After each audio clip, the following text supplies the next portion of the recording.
মারাত্মক মারাত্মক ভুল হয়ে গেল, আমি রেকর্ডই করিনি এখন। এতক্ষণ রেকর্ড ছাড়াই আমি বকে চলে যাচ্ছি, 1 ঘন্টা 10 মিনিট হয়ে গেল রেকর্ড ছাড়াই। আবার করাতে হবে কাউকে, কেউ যদি বলে যে স্যার বুঝতে পারেনি, তাহলে তো কেলো করে যাবে, আবার বোঝাতে হবে। চলো তারপরে আমরা দেখে নিই কি বলেছে, তাহলে এটা আমরা পেলাম। 32 নম্বরে দেখো কি বলেছে। 32 নম্বর বলছে ম্যাগনা কার্টা 1215 সালে এসেছিল। The glorious revolutions and the writings of John Locke all contributed to the strengthening of the Great Britain. এটা আমরা দেখতে পাবো। পার্লামেন্টারি ডেমোক্রেসি, পার্লামেন্টারি ডেমোক্রেসি মানে এক প্রকার অধিকারের সনদ, অধিকারগুলো দেখতে পাবে এক প্রকার ওই আইনের মাধ্যমেই হয়ে এসেছিল। সনদ বলছে, বুঝতেই পারছো, চার্টার এক প্রকার। তো সেটা এক প্রকার আইনের মতোই এটা বিষয়। তো এখানে সংসদীয় ব্যবস্থাটাকে সেটা শক্তিশালী করেছিল, কারণ সংসদ তো জনগণের অধিকারের পক্ষে কথা বলছিল না, সেই কারণে। যাই হোক, গ্লোরিয়াস রিভলিউশনস তো তোমরা জানো যে গ্লোরিয়াস রিভলিউশনস এর মধ্য দিয়েই আমরা দেখতে পেলাম কি না, সংসদীয় যে গণতন্ত্র সেই ব্যবস্থাটা আরো অনেক বেশি উন্নততর হলো গ্লোরিয়াস রিভলিউশনস, তাই না? থাইল্যান্ড যেখানে একটা রিভলিউশন হয়ে গেল, কোনো রকমের ব্লাডি রিভলিউশনস এর মধ্যে দিয়ে হলো না। এর আগে যেখানে আমরা পিউরিটান রিভলিউশনস ব্লাডি রিভলিউশনস দেখেছি, কিন্তু সেটা কিন্তু এখানে হয়নি। তো যাই হোক, এগুলো আমরা দেখতে পাবো সংসদীয় গণতন্ত্রের ব্যবস্থাটাকেই কিন্তু শক্তিশালী করেছে। বাকিগুলো কিন্তু এখানে হবে না, অ্যাবসলিউট মনার্কি তো হবেই না। চলো 33 নম্বর কোয়েশ্চেন দেখো। 33 নম্বর কোয়েশ্চেন কি বলছে, who is the propounder of labour theory of value. Labour theory of ভ্যালুর কথা তোমাদের গতদিনই বলেছিলাম, যে যেই লেবার থিওরি অফ ভ্যালুকে পরবর্তীকালে ডেভেলপ করার, আরো কাজটা ভালো সুন্দর করে ডেভেলপ করার চেষ্টা করেছে ডেভিড রিকার্ডো, অ্যাডাম স্মিথ, তাই না, কার্ল মার্কস। এরা আরো অনেক বেশি করে লেবার থিওরি অফ ভ্যালুকে কিন্তু শক্তিশালী করেছে, আরো অনেক বেশি সেখানে তার ফিচার্স জুড়ে দিয়েছে, সুন্দরভাবে আরো কিন্তু ব্যাখ্যা বিশ্লেষণ দিয়েছেন। বাট প্রথম লেবার থিওরি অফ ভ্যালুস যিনি দিয়েছিলেন, যে শ্রমের মূল্য, লেবারের শ্রমের মূল্য তত্ত্ব যিনি দিয়েছিলেন, শ্রমের মূল্য তত্ত্ব যেটাকে বলা হয়, হুম, মূল্যের শ্রমতত্ত্ব, মূল্যের শ্রমতত্ত্ব যিনি দিয়েছিলেন তিনি হচ্ছেন, মূল্যের শ্রমতত্ত্ব যিনি দিলেন তিনি হচ্ছেন জন লক। জন লকের আইডিয়ার মধ্যে আমরা এটা দেখতে পেয়েছি যে তিনি কি বলেছিলেন, বলেছিলেন এটাই, যে প্রকৃতিতে মানুষ কি করলো, নিজের প্রকৃতিকে কাজে লাগিয়ে, প্রকৃতিতে তার নিজের পরিশ্রমকে কাজে লাগিয়ে, তার লেবারকে কাজে লাগিয়ে সে কি করলো, যে উৎপাদনটা করলো সেটার উপর তার প্রথম অধিকার যা যদি কারো থাকে সেটা হচ্ছে তার নিজেরই, যিনি উৎপাদন করেছেন। কাজেই এটার উপর কিন্তু কোন রকম ভাবে থার্ড পার্টি কিন্তু ইন্টারভেন করতে পারবে না, দখল করতে পারবে না, ট্যাক্স বসাতে পারবে না। এই ধরনের কথা, ট্যাক্স শব্দটি ব্যবহার করেননি তিনি, মানে বলেছিলেন স্টেট এটার উপর কোন রকমের ইন্টারভেন করতে পারবে না, কেড়ে নিতে পারবে না। এই ট্যাক্স শব্দটিকে পরবর্তীকালে তোমরা দেখবে এই একই আইডিয়াগুলোকে আরো পরবর্তীকালে শক্তিশালী করেছেন যে লিবারাল থিওরির এই পাওয়ার ইয়েগুলোকে, আইডিয়াগুলোকে রবার্ট নজিক, যেখানে তিনি সরাসরি ট্যাক্স শব্দটিকে ব্যবহার করেছিলেন এবং বলেছিলেন ট্যাক্স বসানোটাকে তিনি সরকারের এখানে চুরি হিসেবে দেখেছিলেন, যে সরকার যেটা করে ট্যাক্স বসায় যেটা, সেটা চুরির কাজ করে আর কি আসলে সরকার। তো এটা থেকে তিনি সরকারকে বিরত থাকতে বলেছিলেন। যাই হোক, এটা আমরা দেখতে পাবো অনেক পরের যদি আলোচনা, এগুলো একেবারে নতুন আমাদের এখন এই সম্প্রতি আলোচনা, এগুলো টোয়েন্টি সেঞ্চুরির, বাট এটা আমরা আলোচনা করছি সেই দেখো 16 সেঞ্চুরি, 17 সেঞ্চুরি আলোচনা করছি এখন আমরা। তো যাই হোক, এখানে আমরা দেখতে পাবো যে সেখানে কিন্তু লকের আলোচনার মধ্যে দিয়ে লেবার থিওরি বেরিয়ে এসেছিল, এবং এইরকম ভাবে সেখানে কিন্তু এই আলোচনাগুলোর মধ্যে দিয়ে তিনি ব্যক্তির স্বাধীনতাকে এনশিওর করার চেষ্টা করেছিলেন, যে ব্যক্তি নিজে যেটা করেছে সেটা তার নিজের উপার্জন, তার নিজের কষ্টকে কাজে লাগিয়ে, নিজের পরিশ্রমকে কাজে লেগে সে সেটা করেছে। কাজেই সে সেটা যদি না করতে পারে, সেটা তো নিজের লাভের জন্যই সে সেটা করেছে, নিজের নিজের ভালো কিছু করবে সেটার মধ্য দিয়ে, সে নিজে আনন্দ উপভোগ করবে, ভালো থাকবে, সেটার জন্যই তো করেছে, নিজের স্বাধীনতা ইনশিওর করবে সেটার জন্য করেছে। যদি সেটা কেড়ে নেওয়া হয় তাহলে তার স্বাধীনতা রক্ষিত হবেই বা কি করে। তো এই কারণে স্বাধীনতার পক্ষে দাঁড়িয়েছিলেন, সম্পত্তির পক্ষে তিনি কিন্তু দাঁড়িয়েছিলেন, যে ব্যক্তির কাছে এটা থাকা উচিত। দেখে নিও, এখানে একটু ডিটেলসে আমি লিখে দিয়েছি খুব সুন্দর করে, কোথায় কি ছিল, এখানে কোন বইয়ে আলোচনাগুলো ছিল, কোথায় কি বলেছে, ডিটেলসে বলেছি, দেখে নিও। 34 নম্বরে কি বলেছে এখানে, 34 নম্বর বলেছে এখানে, who among the following define civil power as the right to making laws with penalties for the regulating and preserving of property and of employing the courts of the community and the executions of such law, all this only for the public good. অর্থাৎ এখানে যেটা বলা হয়েছে যে আইন তৈরি হবে, আইন তৈরি করার মধ্যে দিয়ে শাসন হবে, সম্পত্তির অধিকার রক্ষিত হবে, এবং যদি সেখানে আইন তৈরি করতে, আইন পালন করতে, বা আইনকে মানে তৈরি করতে, প্রপার আইন তৈরি করতে, বা ভুলভাবে যদি কেউ আইন তৈরি করে তাহলে তার পানিশমেন্টেরও ব্যবস্থা থাকবে। এই ধরনের কথাগুলো এখানে বোঝাতে চাইছে এত বড় একটা সেন্টেন্সের মধ্যে দিয়ে, আর অন্য কিছু নয় আসলে। এটা কিন্তু জন লক এটার সঠিক উত্তর হবে, জানো তোমরা। 35 নম্বরে কি বলেছে, 35 নম্বরে বলেছে উইলমোর কেন্ডাল লিস্ট বলেছে, একটা ডান দিক বাঁ দিক মেলাতে বলেছে। জেডাব্লিউ গস বলেছে, এম ডাব্লিউ ক্রানস্টন বলেছে, রিচার্ড, এটা তো এইখানে আসার কথা নয়। ও আচ্ছা, এটা এটা একেবারে সেকেন্ডারি কতগুলো বই, জন লকের উপর লেখা কতগুলো বই। তো এগুলো নিয়ে তোমরা, আমি আর তোমাদের কিছু এখন ঘাটাচ্ছি না, তোমরা এগুলো নিজেরা দেখে নিও, এগুলো মুখস্থ করার বিষয়। বা কেউ যদি ডিরেক্টলি বইগুলো পড়ে থেকেছো তাহলে তো ভালোই, তার নিজের নামটা জানা থাকবে। একটু দেখে নিও, আমি আর এটা ডিটেলসে কিছু যাচ্ছি না। 36 নম্বরে দেখো কি বলেছে। 36 নম্বর বলেছে Locke's essay concerning human understanding was the refutations of.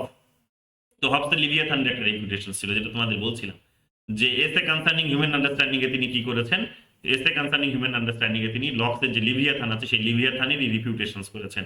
এখানে কিন্তু মানুষের মানে বলতে পারো যে লকের মতো করে তিনি এখানে ভাবনা চিন্তা করেছেন, লকের বিষয়গুলোকে ক্রিটিসাইজও করেছেন। তো এইগুলো আমরা কিন্তু এই বইটিতে পেয়ে থাকি। এসে কনসার্নিং হিউম্যান আন্ডারস্ট্যান্ডিং, ঠিক আছে, এটা আমরা দেখতে পাবো।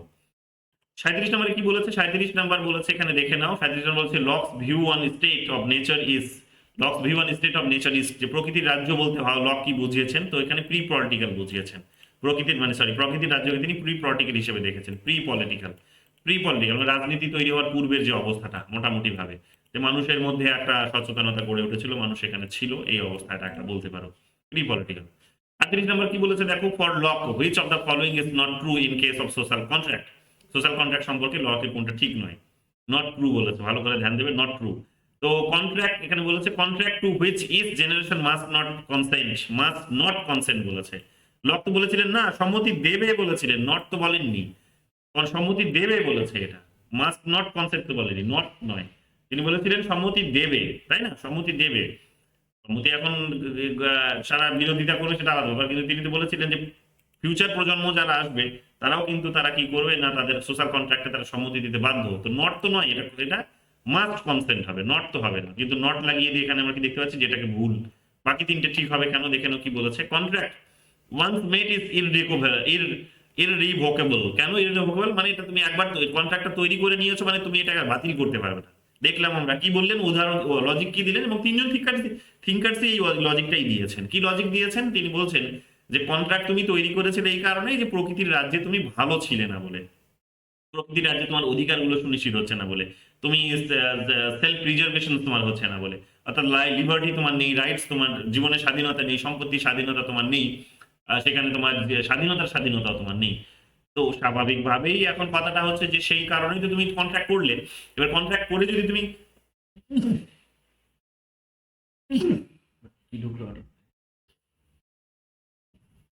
কন্ট্রাক্টকে তুমি যদি ভেঙে দেওয়ার যদি কথা বলো, তুমি যদি সেটাকে বাতিল করার কথা বলো, তাহলে তো পূর্বের সেই অবস্থায় তুমি ফিরে আসবে, সেই প্রকৃতির রাজ্যেই ফিরে আসে, স্টেট অফ নেচারেই তুমি ফিরে আসবে, যেখানে এনার্কি ছিল। তো সে কারণে তিনি বলেছেন যে একবার তুমি এটাকে তৈরি করে দিয়েছো মানে তুমি আর এটাকে কিন্তু আর এটা বাতিল করতে পারবে না, ঠিক আছে, রিভোক করতে পারবে না, ঠিক আছে, ইররিভোকেবল যেটা বলেছেন যে তুমি করতে পারবে না। Contract to which each generation must not consent, এটা তো হবেই না, বলে দিলাম যে না, তিনি মাস্ট কনসেন্ট হবে, নট শব্দটি হবে না। যদি হতো তাহলে এটা ওনার সাথে যেত, কিন্তু নট শব্দটি লাগিয়ে দিয়ে এটা কিন্তু গন্ডগোলটা পাকিয়ে দিয়েছে। which men give up some of the rights they possess in the state of nature। হ্যাঁ, তারা কিছু অধিকার ত্যাগ করে দেবে, কিছু যেগুলো প্রকৃতির রাজ্যে যেগুলো তারা হচ্ছে এনজয় করছিল, সমস্ত কিছু তারা এনজয় করতে চাইবে না, অবশ্যই কিছু কিছু অধিকার তারা ত্যাগ করবে। কাকে ত্যাগ, কার হাতে ত্যাগ করবে? ত্যাগ করবে স্টেটের হাতে বা সামাজিক চুক্তি করার ফলে, সোশ্যাল কন্ট্রাক্ট করার ফলে এখানে যে ফিডুশিয়ারি ট্রাস্ট তারা তৈরি করলো, সেই ট্রাস্টের হাতে তারা কিছু এখানে কিন্তু অধিকার তাদের, যেগুলো তারা প্রকৃতির রাজ্যে এনজয় করছিল কিন্তু দেবে। কোনগুলো? যে আইন তৈরি করার অধিকার, যে আইনটা তৈরি করছিল সেই আইনটা এখন আর ওরা তৈরি করবে না, এখন ওদের হয়ে এখন কে তৈরি করবে? স্টেটই তৈরি করবে। তবে নতুন করে করার প্রয়োজন নেই, অলরেডি যেগুলো ছিল সেগুলো শুধু খুঁজে নিয়ে আসা দায়িত্বটা তাদের। এবং তারা নিজেরা বিচারের কাজটি করছিল। মনে করে দেখো, সব থেকে গুরুত্বপূর্ণ যেটার জন্য সমস্যা হলো প্রকৃতির রাজ্যে, যেটা সমস্যার কারণ হয়ে দাঁড়ালো, যে সবার মধ্যে যেহেতু ইকুয়ালিটি ছিল, সবাই সবাইকে শাসন করতে পারতো, তো সে নিজের যখন প্রসঙ্গ আসছে, সে যখন পরিবারের প্রসঙ্গ আসছে, তখন সে বায়াস হয়ে পড়ছে। যখন অন্যের প্রসঙ্গ আসছে, অন্যকে যখন পানিশ করতে হবে, তখন সে কিন্তু একেবারে নিরপেক্ষ ভূমিকা পালন করছে, বা আরো এর থেকে বেশি হয়তো একটু ভূমিকা পালন করছে। সে তার শত্রুতা হয়তো সেখানে দেখানোর চেষ্টা করছে, বা তার মনের হয়তো কোনো একটা রাগ আছে তার মানুষটার উপরে, সেই রাগটার কিন্তু একটা প্রতিফলন ঘটানোর চেষ্টা করছে, যে অত্যধিক বেশি পানিশমেন্ট দিয়ে ফেলছে। তো এটাই তো আলটিমেটলি প্রকৃতির রাজ্যে বা স্টেট অফ নেচারে অ্যানার্কির পরিবেশ জন্ম দিল। তিনি এখান থেকে এই কারণে বলার চেষ্টা করলেন যে এখান থেকে এই কারণেই এখানে এসে এই রাইটটাই আসলে ত্যাগ করতে হবে, যে না, তুমি আর নিজের শাসন নিজে করতে পারবে না, তোমার হয়ে এখন শাসন করবে একটা ফিডুশিয়ারি ট্রাস্ট, তোমার হয়ে বিচারের ভূমিকাটি পালন করবে ফিডুশিয়ারি ট্রাস্ট, তোমার হয়ে আইন তৈরি করবে ফিডুশিয়ারি ট্রাস্ট, নিয়ম কানুন তৈরি করবে ফিডুশিয়ারি ট্রাস্ট, সেই ট্রাস্টই তোমার হয়ে আইন কানুন তৈরি করবে। এবং এই অধিকারটি যেটা প্রকৃতির রাজ্যে তুমি এনজয় করছিলে, শাসন করার, আইন আইন আইন আইন তৈরি করার এবং আইনটিকে প্রয়োগ করার এবং বিচার করার, সেগুলো আর তুমি করতে পারবে না, এগুলো এখন ফিডুশিয়ারি ট্রাস্ট করবে। তো ওই কথাগুলোই তিনি এখানে বোঝাতে চাইছেন যে ওগুলোই কিন্তু মানুষরা কি করলো, গিভ আপ করলো। গিভ আপ মানে ত্যাগ করা বা ছেড়ে দেওয়া। তো তারা কার হাতে ছেড়ে দিল? স্টেটের হাতে কিন্তু ছেড়ে দিল। Contract does not put an end to the law of the nature. Contract does not put an end to the law of nature. হ্যাঁ, যে কন্ট্রাক্ট হয়েছে তার মানে এই নয় যে সেটা নেচারে স্টেটের নেচারের যে ল গুলো সেগুলো ছিল সেগুলোর হচ্ছে কিন্তু সমাপ্তি ঘটলো না। স্টেটের নেচারের যে ল গুলো ছিল সেগুলো সবকিছুর সমাপ্তি ঘটলো না, বরং কি হবে, স্টেটের আইন সরি নেচারের ল এর মধ্যে নেচারে যে ল গুলো ছিল সেই ল গুলোকেই মান্যতা দিয়ে কি হবে, যে আধুনিক পরবর্তীকালে যে স্টেট তৈরি হয়েছে সেই স্টেট কিন্তু ফাংশন করবে। এই কথাটি বলার চেষ্টা করলেন। তো ইটস ভেরি সিম্পল, এটা আমরা দেখতে পাবো। দাঁড়াও কে এসে দেখি।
চলো, বোঝা যাচ্ছে তো? বুঝতে অসুবিধা হচ্ছে নাকি কোথাও? 10 জন আছো, 9 জন। বুঝতে কোথাও অসুবিধা হচ্ছে? বলো, রেসপন্স করো। না স্যার, স্যার আমি একটা প্রশ্ন করে ভাবছিলাম, তার মানে এখানে বলছে যে মানে কনসেন্ট যেটা আছে ওটা প্রত্যেকটা জেনারেশনের সাথে রিনিউ করতে হবে না for the existence of the state, তাই তো? হ্যাঁ, রিভিউ করার কি দরকার? ওটা একবার করে মানে দিয়েছো মানে তোমাকে মানতে হবে এবার। Okay sir. হুম। আর বলো, বাকিটা বোঝা যাচ্ছে? গঙ্গাহরি বোঝা যাচ্ছে? ক্লাস লেকচারটা শুনেছো? হ্যাঁ। ওকে। বাকিদের শোভনদেব বোঝা যাচ্ছে? এমন তো হচ্ছে না তো যে বুঝতেই পারছো না? হ্যাঁ আমি স্যার। শুধু বকে যাচ্ছি, তোমরা শুধু কানে মাথার উপর দিয়ে যাচ্ছে, এরকম হচ্ছে না তো? না না ওকে,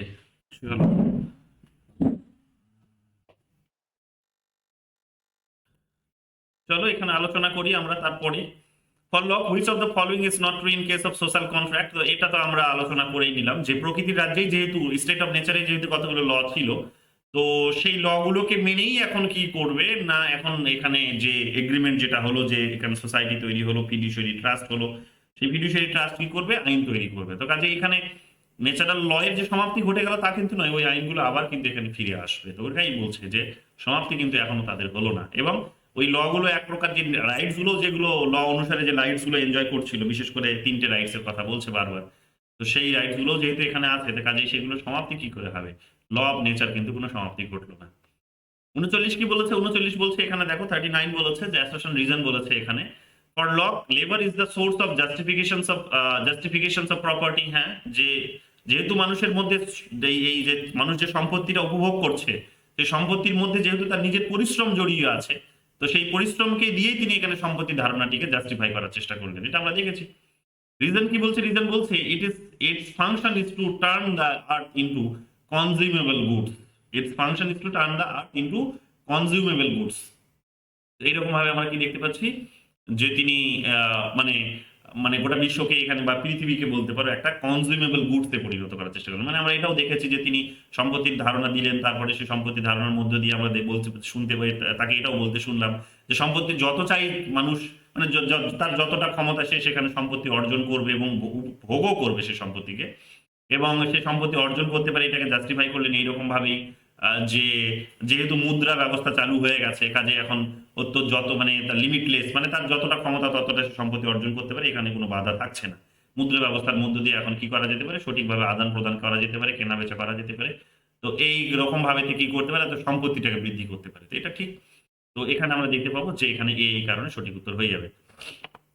40 নম্বরে চলে আসে। 40 নম্বর কি বলছে? হু among the following define civil power as the right two civil power. Who among the following defined civil power as the right to making laws with penalties for the regulating and preserving? এটা তো আমরা পড়লাম এক্ষুনি, ঠিক আছে, এটা আমাদের repeat questions পড়লাম, দেখে নিও। 41 নাম্বার কোয়েশ্চেন্স কি বলছে? 41 নাম্বার কোয়েশ্চেন্স এখানে বলছে ট্যাসিট কনসেন্ট। দেখো ট্যাসিট কনসেন্ট দিয়েই দিয়েছে পরীক্ষায়, নেটেই দিয়েছে 2017 সালে। ট্যাসিট কনসেন্ট এখানে আমরা দেখতে পাচ্ছি লকের ধারণা। Self regarding and other regarding actions কিছুক্ষণ আগেই বলছিলাম, এটা আমরা দেখতে পাবো। দেখো সেলফ রিগার্ডিং আর আদার রিগার্ডিং অ্যাকশনস, তো এখানে দেখো এখানে জন স্টুয়ার্ট মিলের কনসেপ্ট নেই, আছে দেখতে পাচ্ছ কোথাও?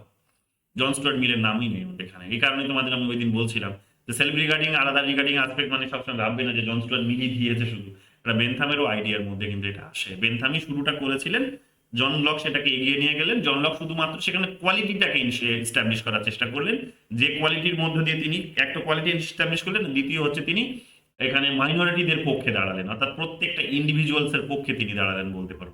এবং এইরকম ভাবে সেটাকে এই সুখবাদের যে কনসেপ্ট, হেডোনিজমের যে কনসেপ্ট, সেটাকে তিনি আরো অনেক চরম পর্যায়ে নিয়ে গেলেন, বা ইউটিলিটেরিয়ান যে কনসেপ্টটা সেটাকে আরো অনেক উন্নত পর্যায়ে নিয়ে গেলেন। তো এখানে আমরা দেখতে পাবো বেনথাম হবে এটা সঠিক উত্তর। নেগেটিভ এবং পজিটিভ লিবার্টি এটা বার্লিন হবে, জানো তোমরা। ওয়েল অর্ডার সোসাইটি এটা হচ্ছে কিন্তু আমরা দেখতে পাবো রলস হবে, ঠিক আছে। তো এটা আমরা পরে আলোচনা করব, তখন পাবে। তাই হোক, এখানে দেখে নিই, আমি বলেই দিয়েছি। দেখো এখানে এই যে সেলফ রিগার্ডিং আদার রিগার্ডিং অ্যাকশনস বলতে কি বোঝায়, ডিটেলস এখানে একটু লিখে দিয়েছি, পড়ে নিও। মজাদার একটা আইডিয়া, বেশ ভালো লাগবে শুনতে। ইউটিলিটেরিয়ান যারা, তারা এই এই বিষয়গুলোকে কিন্তু সমর্থন করেন। তো বেনথাম এবং জন লক দুজনেই কিন্তু সমর্থন করেন। বারবার আমরা নামটা পাই জন স্টুয়ার্ট মিলের, যদিও কিন্তু এটা কিন্তু বেনথামের প্রসঙ্গেও আলোচনায় আসে। এবং দেখো এটা নেটেরই কোয়েশ্চেন্স, এটা যাবে কোথায়? নেটেরই কোয়েশ্চেন্স। তারপরে দেখো এখানে 42 নাম্বার কোয়েশ্চেন্স কি বলেছে? 42 নাম্বার কোয়েশ্চেন্স বলছে who questioned the view that Locke was the defender of the glorious revolutions. যে গ্লোরিয়াস রিভলিউশনস কে ডিফেন্ড করেছিলেন কে? তো এই চিন্তা ভাবনাটি পোষণ করেন অ্যাশক্রাফট। অ্যাশক্রাফট পোষণ করেন, তার কারণ তার যে রচনা আমরা জানি যে তার, যদিও 90 সালে তার বইটা প্রকাশিত হচ্ছে ট্রুটিলিস এন্ড সিভিল গভর্নমেন্ট, বাট মোটামুটি ভাবে মনে রাখবে যে তার, যদি তোমরা বইটা পড়ো তাহলে তোমরা বুঝতে পারবে যে বইটার যে সেখানে যে মুখপত্র যেটা আছে, সেই মুখপত্রেই তিনি দেখবে প্রিফেজেই তিনি সেখানে গ্লোরিয়াস রিভলিউশনস এর যে কতগুলো প্রশংসাও করেছেন, বা বলতে পারো এক প্রকার আমরা দেখতে পাবো কি, আমরা দেখতে পাবো সেখানকার রাজা যারা হয়েছিলেন এই ওই গ্লোরিয়াস রিভলিউশনস এর পরে, তাদেরও কিন্তু সেখানে কিন্তু মেনশন আছে। তো এইরকম ভাবে আমরা বুঝতে পারছি যে তিনি কিন্তু প্রকাশিত পরে হলেও, আগে প্রকাশিত মানে অনেক পরে হয়েছে এটা ঠিকই, কিন্তু মানে সরি আমি এটা উল্টো করে বললাম। এটা অনেক আগেই লেখা হয়েছিল বইটা। লেখা হয়েছিল। প্রকাশিত ১৯৯০ সালে এসে হয়েছে। তো মোটামুটিভাবে তিনি কিন্তু এই জায়গাতে একটা বিশেষ কন্ট্রিবিউশন রেখেছেন। এটা আমরা বলতে পারি। যাই হোক তার অন্যান্য রাইটিংস গুলো এখানে গুরুত্বপূর্ণ ভূমিকা পালন করেছে। ৪৩ নম্বরে কি দেখতে পাচ্ছি আমরা? Among the following what is not related to John Locke. তো যেটা জন লকের সঙ্গে সম্পর্কিত নয় সেটা কোনটা হচ্ছে differential rationality, differential rationality, patriarchal hierarchy, positive individualism, labour theory value এবং পজিটিভ ইন্ডিভিজুয়ালিজমের ধারণা তো তার সঙ্গে যায়। যেটা তার সঙ্গে যায় না এখানে বলেছে প্যাট্রিয়ার্কাল হায়ারার্কি। প্যাট্রিয়ার্কাল হায়ারার্কি ধারণাটা আমাকে একটু দেখতে হবে এটা কি বোঝাতে চাইছে। ডিফারেনশিয়াল রেশনালিটির এই ধারণাটাও মানে আমার কাছে ক্লিয়ার নয় যে এটা দিয়ে কি বোঝাতে চাইছে এক্সাক্ট। এই দুটো আমি তোমাদের দেখে বলবো। ঠিক আছে? এটা ক্লিয়ার নয় আমার কাছে ৪৩ নম্বর না? বলতে পারো কেউ কি বলো? স্যার আমার মনে হয় পেট্রিয়ার্কাল হায়ারার্কিটা যেটা বলছে যে উনি তো মানে নারীদের উপর ছোট করেননি বা he was kind of a feminist, অনেক জায়গায় লেখা আছে সেটা মানে মহিলাদেরকে ওরকম আলাদা করে মানে রুশোর মতন যেন এমিলিতে বলেছিল যে মহিলারা ছেলেদের ইমোশনস নিয়ে খেলতে পারে বা কিছু ওরকম যেহেতু মানে কটাক্ষ করেনি, তাই জন্য আমার মনে হয় যে পেট্রিয়ার্কাল হায়ারার্কিতে ওনাকে সাবস্ক্রাইব উনি কোনোদিনও করতে পারেন না, বিকজ হি নেভার থট যে women are lesser than men, ওরকম কিছু যেটা আমার মনে হচ্ছে। দেখবো এটা কি বলছে। কিন্তু লক কিন্তু উনি মানে মহিলাদেরকে কিন্তু ছোট করেছিলেন। এমন নয় যে মহিলাদের অধিকারকে স্বীকার করেছেন। মহিলাদের অধিকারকে তিনি স্বীকার করেছেন এটা তুমি কোথায় পেলে? মহিলাদের অধিকারগুলোকে তিনি আমি যতটা জানি যে তিনি স্বীকার করেননি এক প্রকার। সেখানে ওদেরকে ইগনোর করেছেন। হ্যাঁ? স্যার আমি তাহলে একবার আমার যতদূর মনে পড়ছে সামওয়্যার রিজনকে কোথাও একটা ফেমিনিস্ট মনে হয় বলা হয়েছিল, বাট আমি দেখে বলবো তাহলে আপনাকে স্যার, তাহলে আমি হয়তো ভুল বলছি। হ্যাঁ, তো ওই কারণে আমি হতে পারে। তুমি দেখে বলবো। প্যাট্রিয়ার্কাল হায়ারার্কি ওই কারণেই বলতে পারো যে আমি যেই কারণটা বললাম। নাহলে তুমি যেটা বললে যদি সাপোর্ট করে থাকে তাহলে তো এই প্যাট্রিয়ার্কাল হায়ারার্কি সেখানে ফিট করছে না তো। বুঝতে পারলে? দেখে নিও একবার। আমি দেখে তোমাদেরকে বলব এই যে দুটো কনসেপ্টে কেন এটা হলো। এই দুটো তো হবেই ওনার আইডিয়ার সঙ্গে যাবে। কিন্তু এই দুটোর মধ্যে যে আরেকটা কোনটা হবে, ঠিক আছে? এটা আমি দেখে বলব। ৪৪ নাম্বার কি বলছে দেখো ৪৪ নাম্বার বলছে যে consider the following statement regarding John Locke. John Locke সম্পর্কে এটাকে কনসিডার করতে হবে। দেখে নাও কি বলছে। Two treatise of government and legislative letter concerning tolerations are published in 1989। তো এটা দেখতেই পাচ্ছ। এটা 1989 বলেছে। কোথাও এই যে বললাম টু ট্রিটিস আবার 90s এও প্রকাশিত হয়েছে কোথাও পাবে তোমরা। ঠিক আছে? এটা ঠিক এই কারণে। ঠিক আছে? এটা ঠিক এই কারণে। উম তারপরে আমরা কি দেখতে পাচ্ছি? তারপরে আমরা দেখতে পাচ্ছি the second treatise of government was the response to the version of the divine rights of the king's theory developed by the Robert ফিল। না, রবার্ট ফিল মার্কে নয়। প্রথমটা যেটা ছিল, প্রথম ট্রিটিস, সেকেন্ড টু ট্রিটিসের প্রথম এবং সেকেন্ড পার্ট দুটো পার্টে এটা বেরিয়েছিল। প্রথম পার্টে তিনি রবার্ট ফিল মার্কে অ্যাটাক করেছিলেন। সেকেন্ড পার্টে নয়। এখানে বলেছে সেকেন্ড পার্ট। টু ট্রিটিসের এখানে বলছে সেকেন্ড ট্রিটিসটা বলেছে না, সেকেন্ড ট্রিটিসটা নয়। ফার্স্ট ট্রিটিসটাতে তিনি এখানে রবার্ট ফিল মার্কে ক্রিটিসাইজ করেছিলেন। তো এখানে এই কারণে এটা হবে সঠিক উত্তর, এটা হবে না সঠিক উত্তর। ঠিক আছে? 45 দেখানো কি বলেছে? 45 বলেছে এখানে according to which of the following thinkers the institutions of property was absent in the state of nature. তো এখানে কাদের মতে এখানে প্রপার্টির কনসেপ্টটা ছিল না। তো আমি তো গত ক্লাসেই তোমাদের বলেছি যে লক এখানে সম্পত্তির অধিকারের পক্ষে দাঁড়িয়েছেন। তো আর এখানে বলেছে কি কাদের ছিল না, ওয়াজ অ্যাবসেন্ট বলেছে। তাহলে এখানে লক বাদ দিলে হবস অ্যান্ড রুশোই হবে। তাহলে 2 and 3 হবে। সরি 1 and 3 হবে। তো 1 and 3, তো এটা 1 and 3 সঠিক উত্তর। ঠিক আছে? চলো। 46 নাম্বার দেখো কি বলেছে। 46 নাম্বার বলেছে যে এখানে using the codes given will using the codes given will. আচ্ছা, এখানে বলেছে কোনটা ঠিক মেলাতো, কোনটা মিলছে সেটা আর কি। হবস বলছে ন্যাচারাল রাইটস এর ধারণা দিয়েছে না, হবস তো ন্যাচারাল রাইটস এর ধারণাই নেই। লক হচ্ছে ন্যাচারাল রাইটস এর ধারণা দিয়েছেন। রুশো ন্যাচারাল রাইটস এর ধারণা দিয়েছেন না। এখানে শুধু লক হবে, হবস কিন্তু হবে না, লকও রুশো কিন্তু হবে না। তাহলে এখানে আমরা দেখতে পাবো ১ আর ২ আর কারেক্ট বলেছে। ১ আর ২ কারেক্ট হবে না এটা। আসলে ন্যাচারাল রাইটস বলতে এক প্রকার বলতে পারো যে হ্যাঁ, সেলফ প্রিজার্ভেশনস এর কথা হবস এর ক্ষেত্রে আসে। বাট এটাকে একটুখানি আরেকবার আমি এর আগেও তোমাদের বলেছি এটা, কিন্তু তখন আমার কনফিউশন ছিল। এটা একবার দেখতে হবে যে ওই আরকি। কিন্তু আমরা দেখতে পাবো যে কমপ্লিটলি যদি ন্যাচারাল রাইটস এর কথা আমরা বলি, তাহলে সেটা কিন্তু ন্যাচারাল রাইটস শুধু লকই দিয়েছে। বাকিরা কিন্তু ন্যাচারাল রাইটস এর পক্ষে দাঁড়ায়নি। হবস হ্যাঁ? হবস আমরা শুধু দেখতে পাবো জীবনের অধিকারের পক্ষে বোধহয় দাঁড়িয়েছিলেন। তো এটা আমরা দেখতে পাবো। যাই হোক, আমি তোমাদেরকে এটাও এই নাম্বারটাও আমি তোমাদেরকে পয়েন্ট করে নিলাম। এটা আমি আরেকবার দেখবো, এই দুটো পয়েন্ট দুটো, ঠিক আছে? একটু ক্লারিটির দরকার আছে আমার।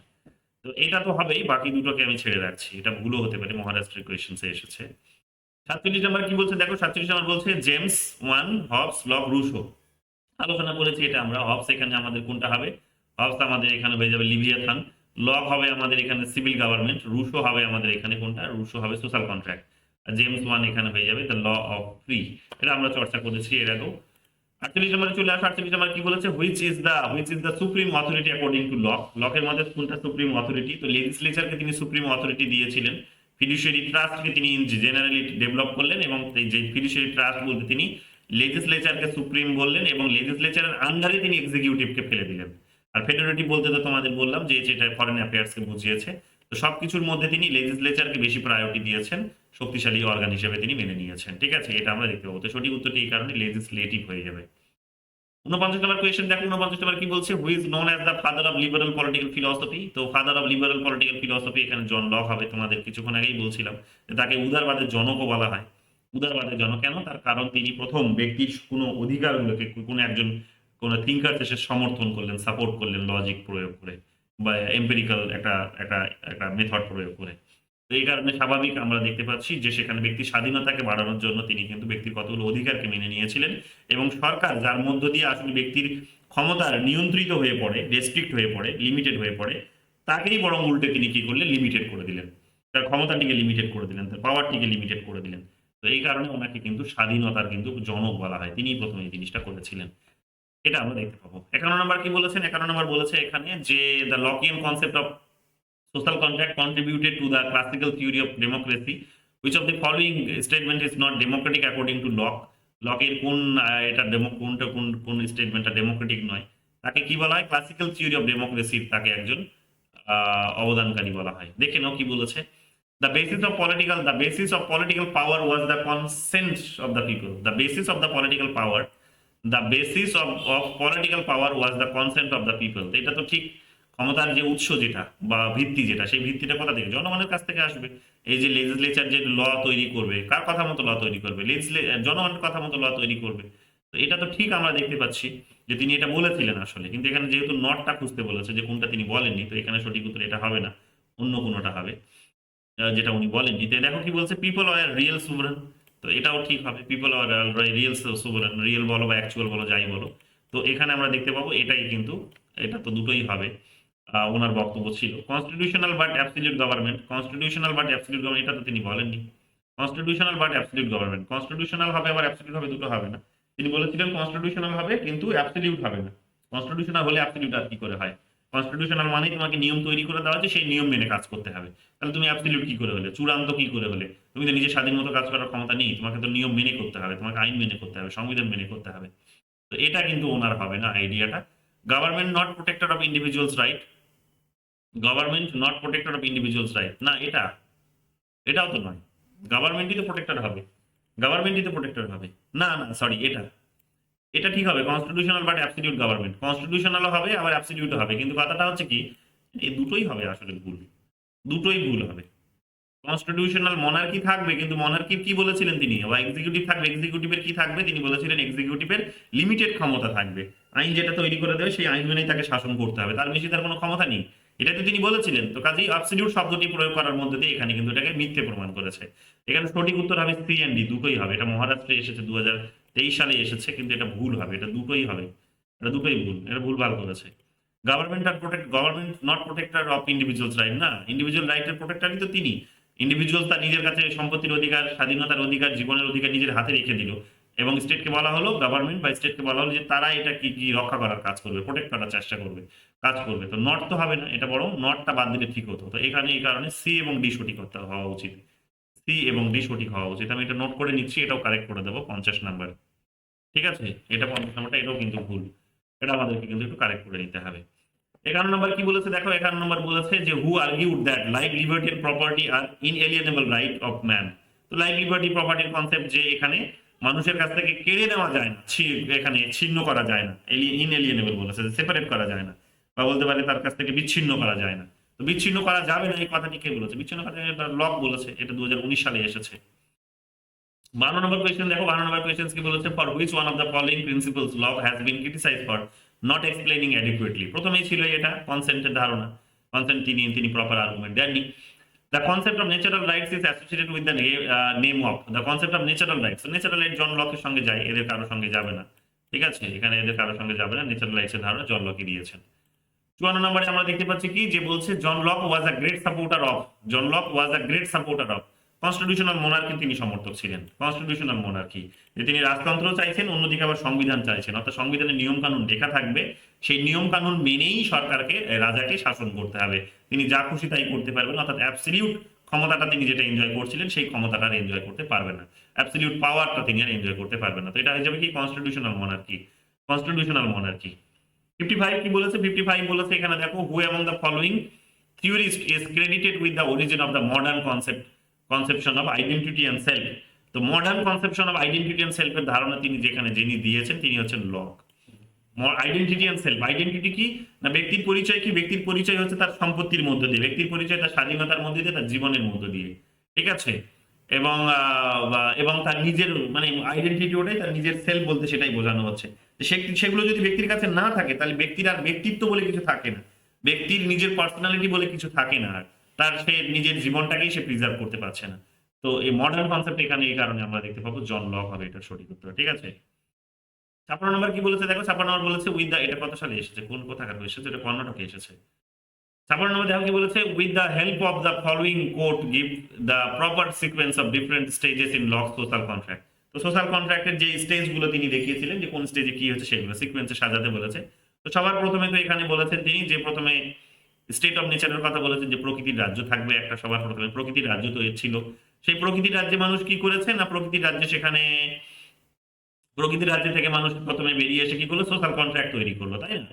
প্রকৃতির রাজ্য যেহেতু সেখানে দ্বন্দ্বপূর্ণ হয়ে গেল, সেখানে যেহেতু হচ্ছে বায়াস হয়ে পড়লো, ইকুয়ালিটির অবস্থাটা আর থাকলো না, তো সেখান থেকে বেরিয়ে এসে মানুষ সোশ্যাল কন্ট্রাক্ট তৈরি করলো। তাহলে প্রথমে হচ্ছে 3 হবে, তারপর 4 হবে, তো 3 প্রথমে 4 তারপরে এটা, প্রথমে 3 তারপরে 4, এটা উল্টোটা আছে নাকি, আচ্ছা উল্টো করে দেওয়া হয়েছে, এটা স্টেট অফ নেচার উল্টো করে দেওয়া হয়েছে, কারেক্ট করতে হবে, এটাও 56 নম্বরটাও কারেক্ট করতে হবে, এটা কত 56।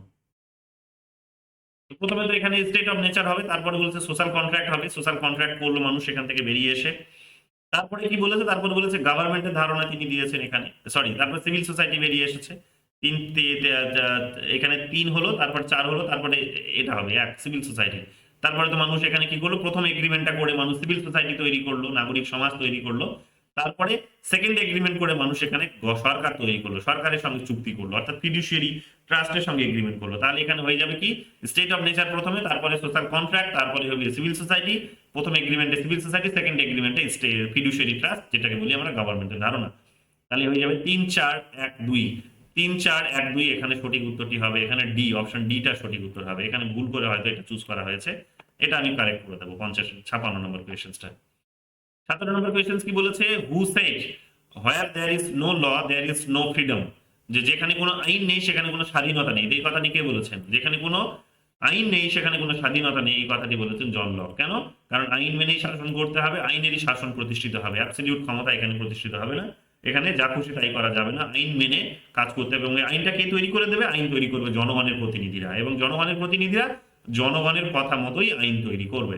তো এইরকম ভাবে আইনের মধ্য দিয়ে স্বাধীনতা রক্ষিত হবে, এই কথাটি তিনি বলেছিলেন, জন লক হবে এটা সঠিক উত্তর। 18 নম্বর কি হবে, 18 নম্বর বলছে which of the following according to John Locke is not a natural right, John লকের মধ্যে কোনটা ন্যাচারাল রাইট নয়, তো এটা ইকুয়ালিটি ন্যাচারাল রাইট নয়, কারণ এখানে তোমরা এটা পেয়েছো লিবার্টি, লাইফ আর প্রপার্টি, তিনটেই তার কিন্তু প্রপার্টির ধারণার মধ্যে আমরা পেয়ে থাকি, তাই না। তো এখানে তিনটেই তার এখানে আমরা ন্যাচারাল রাইটস এর মধ্যে পাই, ইকুয়ালিটিকে তার আমরা কিন্তু পাই না। 59 নম্বর কি বলেছে, 59 নম্বর বলেছে হু among the following maintain that persons carried into the state their natural rights from the state of nature.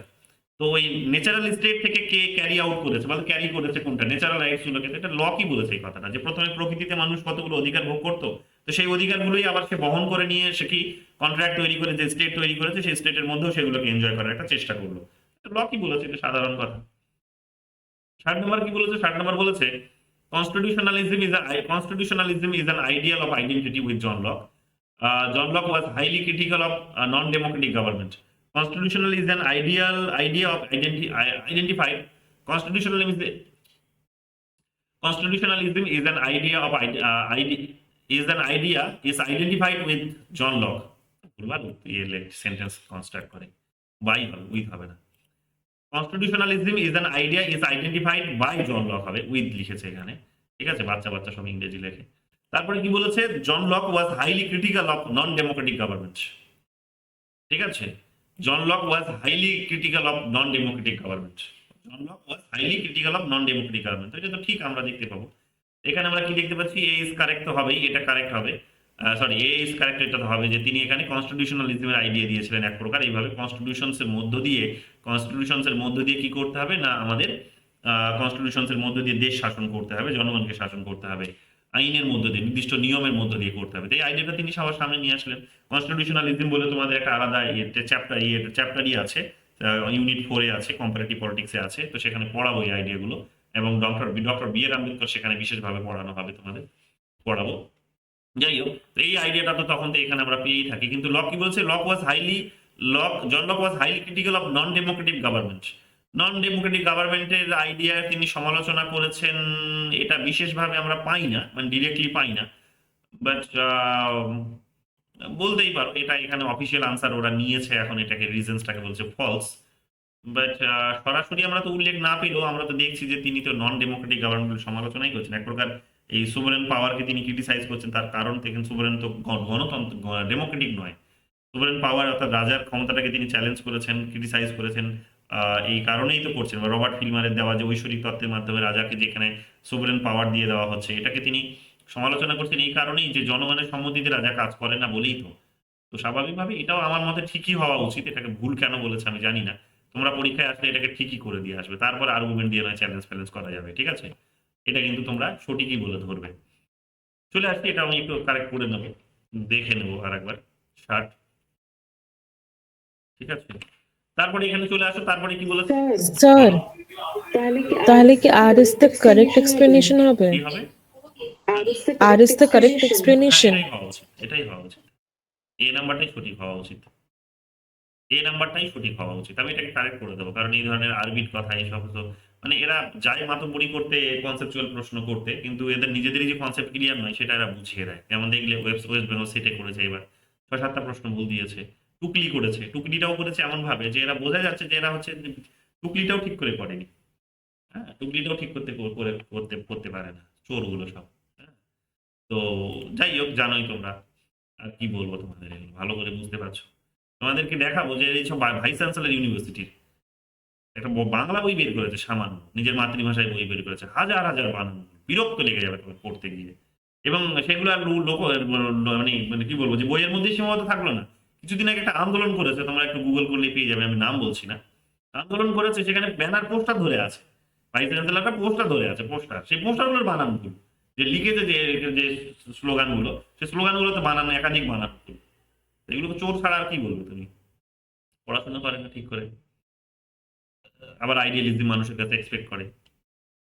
তারা নিজে আইডিয়াল নয়, আইডিয়ালিজমটাকে প্র্যাকটিসও করতে পারে না, আবার লোকের কাছে আইডিয়ালিজম এক্সপেক্ট করে। স্টোর এগুলো সব বড় মাপের।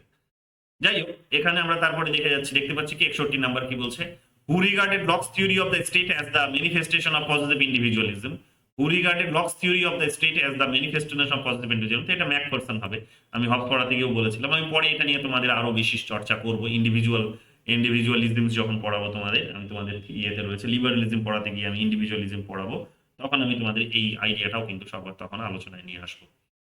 তো তারপরে এখানে দেখে নাও, according to Locke man is by nature, কি বলছে, according to Locke man is by nature, কি বলেছে, Locke man is by nature এখানে বলেছে সোশ্যাল অ্যান্ড রেশনাল, যে তিনি সামাজিক, মানুষ হচ্ছে যুক্তিবাদী। তো এই কথাটা আমরা দেখতে পেয়েছি, এটা ইগোইস্টিক তো তিনি বলেননি। হবস যদি হতো তাহলে ইউনিভার্সাল ইগোইস্টিকের কনসেপ্ট এখানে জুড়ে যেতে হয়তো। কোয়ারেলসাম তিনি ডিরেক্টলি কোয়ারেলসাম বলেননি, হ্যাঁ। আনসোশ্যাল এটাও তিনি বলেননি, তিনি শুরুতে পজিটিভ, সবসময় যারা মনে রাখবে যারা লিবারাল হয় তার মানুষের পজিটিভ সাইডগুলোকেই দেয়, যে মানুষ যুক্তিবাদী, মানুষ সোশ্যাল, মানুষ সেখানে ন্যায়পূর্ণ, মানুষ ইকুয়ালিটিকে ভ্যালুস দেয়, হ্যাঁ, মানুষ সেখানে ব্যক্তির স্বাধীনতাকে ভ্যালুস দেয়, এই সমস্ত সুন্দর সুন্দর কথা যেগুলো ব্যক্তির সম্পর্কে পজিটিভ কথা, সেগুলোকে ভ্যালুস দেয়।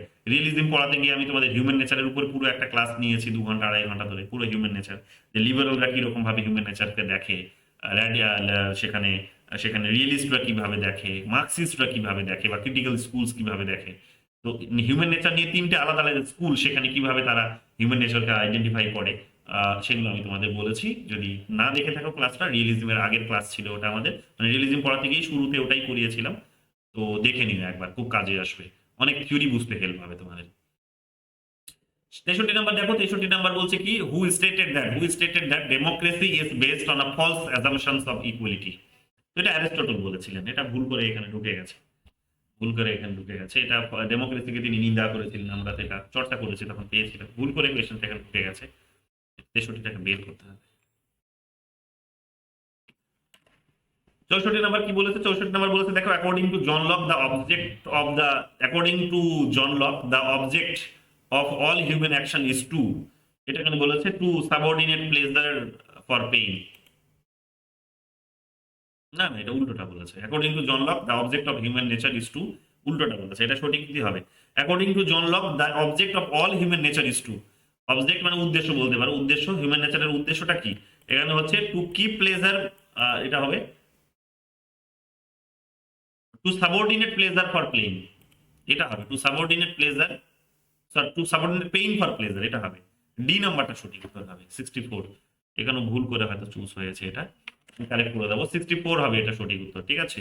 তো সাবঅর্ডিনেট পেইন ফর প্লেজার, যেটা ইউটিলিটারিয়ানসদের বক্তব্য ছিল, পরবর্তীকালে এখান থেকেই দেখবে যে ধারণা লাভ করেছে ইউটিলিটারিয়ানসরা, বেনথাম এখান থেকেই দেখবে পরবর্তীকালে আইডিয়া নিয়ে গেছেন, জন স্টুয়ার্ট মিলও এখান থেকেই পরবর্তীকালে আইডিয়া নিয়ে গেছেন যে কি মানুষের হিউম্যান নেচারের উদ্দেশ্যটাই হচ্ছে, বা সমস্ত কাজকলাপগুলো, মানুষের যে সমস্ত কার্যকলাপ তারা করে তাদের নিজেদের যে দুঃখ, তাদের দুর্দশা, সেটাকে কমানোর জন্য, তাদের ব্যথা বেদনাটাকে কমানোর জন্য, এবং আনন্দটাকে আরো বড় পর্যায়ে উপভোগ করার জন্য, আরো বড়ভাবে উপভোগ করার জন্য, বেশিভাবে উপভোগ করার জন্য, কি করে, বেশি করে উপভোগ করতে পারার জন্য তারা কিন্তু এখানে সমস্ত কার্যকলাপ করে। এটাই মানুষের উদ্দেশ্য। মানুষ দুঃখ কেউ চায় না, সবাই সুখ চায়, তো প্লেজার সবাই চায়, এটা হবে। এটা ভুল করে হয়তো উল্টোটা করে দিয়েছে, এটা আমি ঠিক করে দেবো। 64 নাম্বার। 65 নাম্বার কি বলেছে দেখো, 65 নাম্বার বলেছে the first exponent of political লিবারালিজমের ফার্স্ট এক্সপোনেন্ট হচ্ছে জন লক হবে। আমি তোমাদের বললাম যে তাকে জনক বলা হয় কেন, তার কারণ হচ্ছে পলিটিক্যাল লিবারালিজমের আইডিয়াটা তিনি এই কারণে নিয়েছে যে পলিটিক্যাল পাওয়ারটাকে তিনি এখানে লিমিটেড করে দিলেন। পলিটিক্যাল পাওয়ার মানে হচ্ছে সেই লিবারাল, এই যে লেজিসলেচারের যে ক্ষমতা, সেটাকে লিমিটেড করে দিলেন, এবং এক্সিকিউটিভদেরও ক্ষমতাটাকে লেজিসলেচারের ভিতরে ঢুকিয়ে দিলেন, যেটা এই মুহূর্তে আমরা দেখতে পাই আমাদের দেশে এখন ব্যবহার হয়, বা পার্লামেন্টারিয়ান ফর্ম অফ ডেমোক্রেসি যে সমস্ত দেশগুলিতে আছে, বা ডেমোক্রেটিক নেচার যে সমস্ত দেশগুলিতে আছে, সেই সমস্ত দেশগুলিতে তোমরা দেখবে যে এক্সিকিউটিভকে স্বাধীন নয়, কন্ট্রোলে রেখেছে কিন্তু লেজিসলেচারের, এবং লেজিসলেচারকে আবার কন্ট্রোলে রেখেছে কিন্তু জনগণের কন্ট্রোলে রেখেছে। তো এই আইডিয়াগুলো প্রথম জন লকই নিয়ে এসেছিলেন, এই কারণে ওনাকে শুধু পলিটিক্যাল লিবারালিজমের এক্সপোনেন্টই বলা হয় না, বলা হয় ফাদার অফ পলিটিক্যাল লিবারালিজমও বলতে পারো, ঠিক আছে, ফাদার অফ পলিটিক্যাল লিবারালিজমও বলা হয় তাকে। 66 কি দেখতে পাচ্ছি আমরা এখানে, ম্যাচ করতে বলেছে, কি বলেছে, Jeremy Bentham, Edmund Burke, John Locke এবং রুশো, ঠিক আছে। জেরেমি বেনথামের সঙ্গে আমরা কাকে পাবো, জেরেমি বেনথামের সঙ্গে আমরা এখানে পাবো ইউটিলিটারিয়ান আইডিয়াটিকে পাবো, দেখো রয়েছে এখানে, এ তে 3 হবে। এডমন্ড বার্ক আমরা কি পাবো, এডমন্ড বার্ক হচ্ছে ক্রিটিসিজম অফ ফ্রেঞ্চ রিভলিউশনসে তিনি নিন্দুক ছিলেন, সমালোচনা করেছিলেন, অর্থাৎ লাইফ, লিবার্টি, প্রপার্টির কনসেপ্ট যেভাবে সেখানে রাতারাতি মাথা চাড়া দিয়ে উঠলো, এবং একটা বড় বিপ্লব হলো, এবং একটা একটা একটা একটা স্টেবল গভর্নমেন্টকে যেখানে হঠাৎ করে সেখানে সরিয়ে দেওয়া হলো, এবং সরিয়ে দেওয়ার পরে আলটিমেটলি যে শাসন ব্যবস্থাটা আসলো, সেটা স্টেবিলিটির জায়গায় সেটা ইনস্টেবিলিটি নিয়ে আসলো, অস্থিরতা নিয়ে আসলো, এবং সেখানে সেই অস্থিরতা আর এক ধরনের সেখানে একটা নৈরাজ্যতার পরিবেশ তৈরি করে দিল। এই কারণে তিনি এডমন্ড বার্ক আমরা দেখবো সেখানে ফ্রেঞ্চ রিভলিউশনসে তিনি কঠোর নিন্দা করেছেন, এবং রুশোর সেই কারণে তিনি সেখানে নিন্দা করেছেন। রুশো তো ফ্রেঞ্চ রিভলিউশনসের বলা যেতে পারে অনেক ছিলেন, তো মানে ইনফ্লুয়েন্স করেছিলেন ফ্রেঞ্চ রিভলিউশনসের আইডিয়া উঠে আসার পেছনে দেখবে রুশোর কিন্তু চিন্তা ভাবনাগুলো একটা বড় গুরুত্বপূর্ণ ভূমিকা পালন করেছে। গুরুত্বপূর্ণ তার এই রিজেন্স রিলেটেড যে আলোচনাগুলো, যে রিজেন্স নাকি মানুষকে শোষণ করতে হেল্প করছে হেন তেন, তো এই কারণে মানুষ সমস্ত কিছু ত্যাগ করে দিয়ে, ছুড়ে ফেলে দিয়ে কি করলো না, life, liberty, property, liberty, equality and ফ্রেটার্নিটির কনসেপ্ট সেখানে কিন্তু তুলে নিয়ে আসলো। তো যাই হোক, আলটিমেটলি ফ্রেঞ্চ রিভলিউশন যেদিকে সিস্টেমটাকে নিয়ে গেল, স্টেবিলিটির জায়গায় ইনস্টেবিলিটি নিয়ে আসলো, একটা টাইম টেস্টেড একটা পলিটিক্যাল সিস্টেমকে উপরে ফেলে দিয়ে যেভাবে রাতারাতি একটা অস্থিরতার পরিবেশ তৈরি করলো, অ্যানার্কির পরিবেশ তৈরি করলো, সেই অবস্থাটাকে এডমন্ড বার্ক কোনোভাবেই কিন্তু মেনে নিতে পারেনি। তোমাদের যখন কনজারভেটিজম পড়াবো তখন এগুলো বলবো, এডমন্ড বার্ক, মাইকেল অক্সফোর্ড সম্পর্কে বলবো, তোমরা তখন এগুলো জানতে পারবে যে কিভাবে নিন্দা করেছেন এডমন্ড বার্ক এই জিনিসগুলোকে। রুশোকে নিন্দা করেছেন এই জায়গাটায় আমরা ফ্রেঞ্চ রিভলিউশনকে নিন্দা করতে দেখেছি। তো বি হয়ে যাবে আমাদের 4। জন লক এখানে আমাদের আলোচনায় আসবে। জন লক হচ্ছে এখানে কি supremacy of reason, rejection of patriarchy and political absolutism. না, এটা হয়ে যাবে কে, রাথলেস ইনার ক্রিটিসিজম অফ, না এটা এটা তো এখানে তো বলছে সিতে তো টুই বলছে, এখানে সিতে টুই বলছে।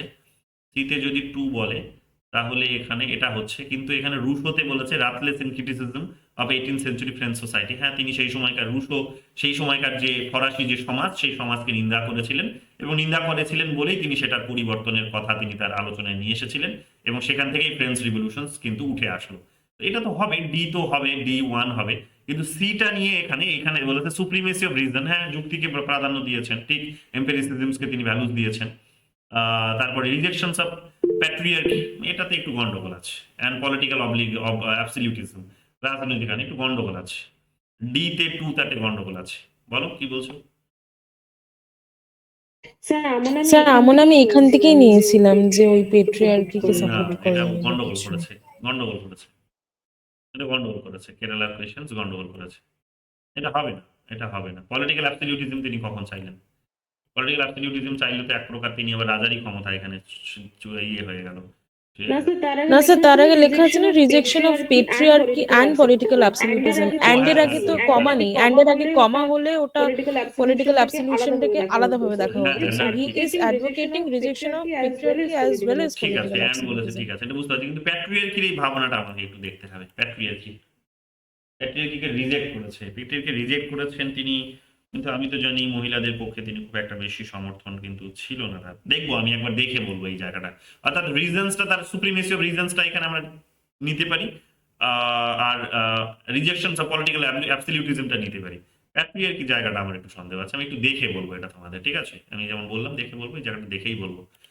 বেরিয়ে গেছে 7 জন টিকে আছো, আর চলো দেখা যাক কতজন টেকে শেষ মুহূর্তে, কতজনের পাশ করার ইচ্ছা আছে দেখি। The thinker who is not a target of people's proper open society and its enemies, যে proper open society and its enemies এর এখানে যিনি সময় নিয়েছিলেন না, তিনি হচ্ছেন এখানে যিনি টার্গেট ছিলেন না, তিনি হচ্ছেন লক। বাকি আমরা তো জানি যে প্লেটো ছিলেন, হেগেলও ছিলেন, কার্ল মার্কসও ছিলেন, যে এরা হচ্ছে ওপেন সোসাইটির একটা শত্রু ছিলেন। তিনি কার্ল পপার তাই বলেছেন, তাই না? 68 এ আমরা কি দেখতে পাচ্ছি? 68 এ বলছে the thinker who suggest that right to property is the basis of life and liberty. তো right to life, property is the basis of life and liberty, তো বললাম তোমাদের, তখন থেকে আলোচনা করছি জন লক হবে। 69 কি বলেছে দেখো, 69 বলেছে Locke laid the philosophical foundations to the idea of, Locke laid the philosophical foundations to the idea of. তো লিমিটেড গভর্নমেন্টের উপর তিনি লিখেছিলেন। কনস্টিটিউশনাল মনার্কি অনেক পরে এসে, লিমিটেড গভর্নমেন্টের ধারণাটা তার কিন্তু তার থিওরিটিক্যাল ফাউন্ডেশনস ছিল। কনস্টিটিউশনাল মনার্কির ধারণাটা পরবর্তীকালে তার একটা ইন্ডিভিজুয়াল বলতে পারো যে ধারণা, সেটা এটা মোস্ট অ্যাপ্রোপ্রিয়েট এখানে কিন্তু লিমিটেড গভর্নমেন্টটা হবে, লিমিটেড গভর্নমেন্ট মোস্ট অ্যাপ্রোপ্রিয়েট হবে। 70 নাম্বার কি বলেছে? 70 নাম্বার বলেছে the principle of public good was borrowed by Rousseau from, এটা লক থেকে হবে, যে পাবলিক গুড বা সকলের জন্য যে ভালো ধারণা, অর্থাৎ মোরাল যে কনসেপ্ট, তার সে মোরালিটির কনসেপ্ট আমরা এখানে লক থেকেই ধার করতে দেখতে পাচ্ছি, ঠিক আছে? যেটাকে তিনি পরবর্তীকালে জেনারেল উইলে ধারণা দিয়ে দেখানোর চেষ্টা করলেন। 71 নম্বরে কি বলছে এখানে? Felicific calculus, commonwealth, new democracy আর জেনারেল উইল। তো কমনওয়েলথে আমরা দেখতে পাবো কি এখানে ফ্যালিসিফিক ক্যালকুলাস, এটা এখানে বেনথাম হওয়া উচিত। বেনথাম আছে? হ্যাঁ আছে। 1-এর 2 হবে এখানে, 1-এর 2 ফ্যালিসিফিক ক্যালকুলাস 1-এর 2 হবে। আইডিয়াটা বলবো তোমাদের, বেনথাম আমি তোমাদের সিলেবাসে নেই, কিন্তু আমি পড়াবো তারপরও, কারণ প্রচুর প্রশ্ন জিজ্ঞেস করে এখান থেকে, এবং এটা 2018 সালে কেরালার কোয়েশ্চেন, বাট জিজ্ঞেস করে, ঠিক আছে? ইউটিলিটারিয়ানের আইডিয়া থেকে জন স্টুয়ার্ট মিল যখন আলোচনা হয় তখন বেনথামও কিন্তু অটোমেটিক চলে আসে। তো আলোচনায় আসবে যেহেতু, তাই আলাদা করে পড়াবো আমি বেনথাম তোমাদের। কমনওয়েলথ নিয়ে আলোচনা আমরা কাদের মধ্যে দেখতে পাই? কমনওয়েলথ নিয়ে আলোচনা আমরা এখানে জন লকের মধ্যে দেখতে পাবো কমনওয়েলথ। নিউ ডেমোক্রেসির আইডিয়া আমরা মাউজে দং বা মাউসে তুং যাই বলো তার মধ্যে দেখতে পাবো, তিনি নয়া গণতন্ত্রের ধারণা দিয়েছিলেন। জেনারেল উইল আমরা এখানে দেখতে পাবো রুশোর মধ্যে, তো রুশো এখানে তো আছেই। তো এটা আমরা কিন্তু দেখতে পাচ্ছি কমনওয়েলথ, ঠিক আছে? কমনওয়েলথের ধারণাটা এখানে তিনি কিন্তু দিয়েছেন, একটু দেখে নাও কি বলেছে কমনওয়েলথ নিয়ে। John Locke's idea of the commonwealth is closely tied to his political philosophy, particularly as outlined in his work Two Treatises of Governments. In the context of Locke's writing, the term Commonwealth refers to a political society or civil government formed by a social contract among individuals. Locke's conception of the of the Commonwealth is grounded in the protections of natural rights and the pursuit of the common good, যে সকলের ভালোর করার জন্য বা সকলের জন্য ভালো কিছু করার জন্য তিনি এখানে কি করেছিলেন, কমনওয়েলথের কনসেপ্ট দিয়েছিলেন। মানে কমনওয়েলথ মানে আর কিছুই না, একটা একটা গোষ্ঠী, একটা কিন্তু সিভিল সোসাইটির মধ্যে একটা ভাবনা বলতে পারো। তো এটার মধ্যেই তিনি কি বলেছেন যে কমনওয়েলথের ধারণার মধ্যে কি জড়িয়ে আছে, হেয়ার আর দ্য কি points related to Commonwealth, social contract জড়িয়ে আছে, পারপাস অফ দ্য গভর্নমেন্ট জড়িয়ে আছে, লিমিটেশনস গভর্নমেন্ট জড়িয়ে আছে, পপুলার সোভারেনিটির কনসেপ্ট জড়িয়ে আছে। এগুলোর মধ্য দিয়ে তিনি কি করলেন, এই যে দেখো পপুলার সোভারেনিটির কনসেপ্টও কিন্তু এখানে ল কি আসছে, দেখতে পাচ্ছ? তো এখানে আমরা দেখতে পাবো কি, এখানে আমরা দেখতে পাবো এগুলোর মধ্যে দিয়ে সকলের এখানে ভালো, অর্থাৎ মোরালিটি প্রিন্সিপালস গুলোকে এক প্রকার বলতে পারো। এগুলোর এই সমস্ত আইডিয়াগুলোর মধ্যে দিয়ে তিনি প্রিন্সিপালস এখানে এস্টাবলিশ করার চেষ্টা করলেন, কমনওয়েলথের আইডিয়া, কমনওয়েলথ, ঠিক আছে? অর্থাৎ এই ফিডুশিয়ারি ট্রাস্টের কথা বলতে পারো এক প্রকার। তো সেই ফিডুশিয়ারি ট্রাস্ট বা সরকারকেই তিনি এখানে আলোচনা করেছেন যে সোশ্যাল কন্ট্রাক্টের মধ্যে দিয়ে হবে, এখানে তার একটা নির্দিষ্ট উদ্দেশ্য থাকবে, সেখানে ব্যক্তির যে অধিকারগুলো আছে সেগুলোকে অধিকারগুলো সুনিশ্চিত করবে, লিমিটেড হবে, তার ক্ষমতা লিমিটেড হবে, জনগণের আইন মতো জনগণের কথা মতো শাসন করতে হবে, এবং জনগণের কথা মতো যেহেতু শাসন করতে হবে তাই সোভারেন পপুলেট, অর্থাৎ ইনডিরেক্টলি যেহেতু জনগণের দ্বারাই কন্ট্রোল হবে তাই সার্বভৌমের ক্ষমতাটা এখানে কিন্তু পপুলার, কিন্তু জনগণের, মানে একটা সার্বভৌম ক্ষমতাটা জনগণের হাতে রয়েছে। পপুলার কথার অর্থ জনগণের হাতে রয়েছে এখানে। তো যেহেতু অনেকটা বেশি ওয়াইড রয়েছে এখানে, জনগণের লেভেলে নিয়ে আসা হয়েছে এখানে ক্ষমতাটাকে, তো এখানে পপুলার হয়ে যায় এই কারণে আইডিয়াটিকে, যেটাকে পরবর্তীকালে রুশো দেখবে একেবারে এক্সট্রিম লেভেলে নিয়ে যাওয়ার চেষ্টা করেছেন, ঠিক আছে? আর বেশ কয়েকটি আছে। 72 নম্বর কোয়েশ্চেন কি বলছে, according to John Locke the decision regarding revolt against sovereign is to be taken by the society as a whole. এটা বলার চেষ্টা হয়েছে যে কে, এই যে তোমাদের গতকাল আমি বলছিলাম যে রিভল্ট করার সিদ্ধান্তটা কারা নেবেন, যে সরকার যদি এখানে ঠিক মতো কাজ না করে, ফিডুশিয়ারি ট্রাস্ট যদি ঠিক মতো কাজ না করে, তাহলে তাদেরকে সরিয়ে দেওয়ার দায়িত্বটি কার? তো সরিয়ে দেওয়ার দায়িত্বটি এখানে হচ্ছে the society as a whole, ঠিক আছে? সেটা সমাজের সার্বিক, এটা পুরো সমাজ কিন্তু এই দায়িত্বটা নেবে। কিন্তু তোমরা দেখবে যে এখানেও একটা লিমিটেশন তিনি রেখেই দিয়েছেন। কি লিমিটেশন? এখানে বলেছেন যে সরকারকে সরানোর সময় তোমার সবাইকে মিলে দায়িত্বটা নিতে হবে, অর্থাৎ তিনি বলেছেন যারা চুক্তি করেছে তারা সবাই মিলে এই দায়িত্বটা নিয়ে নেবে, যে তাদেরকে কিন্তু তারাই কিন্তু সরকারকে সরিয়ে দিতে পারে।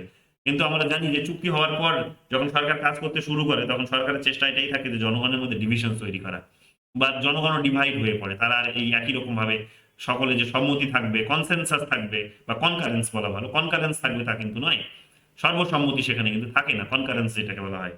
তো স্বাভাবিকভাবে যদি সর্বসম্মতি না আসে, তাহলে তুমি চুক্তিকে এক প্রকার ইগনোর করবেই বা কি করে? তাহলে ইনডিরেক্টলি তিনি দেখা যাচ্ছে কি যে চুক্তিকে এখানে বাতিল করার কিন্তু কোনো রকম রাস্তা কিন্তু খোলা রাখলেন না, এটাও তিনি কিন্তু আমরা বলতে পারি এক প্রকার ক্রিটিসাইজ করে। 73 নম্বরে চলে আসো। 73 নম্বর কি বলছে, John Locke view on state of nature is, তো এটা প্রি পলিটিক্যাল, আগে আলোচনা করেছি। 74 নম্বরে চলে আসো। 74 নম্বর কি বলছে, who argued life, liberty and property are inalienable right, এটাও আলোচনা হয়েছে, জন লক হবে। 75 নম্বর দেখো কি বলেছে, এখানে আবার লিস্ট মেলাতে বলেছে, idealistic theory of rights, legal theory of rights, theory of prescriptive rights, theory of natural rights.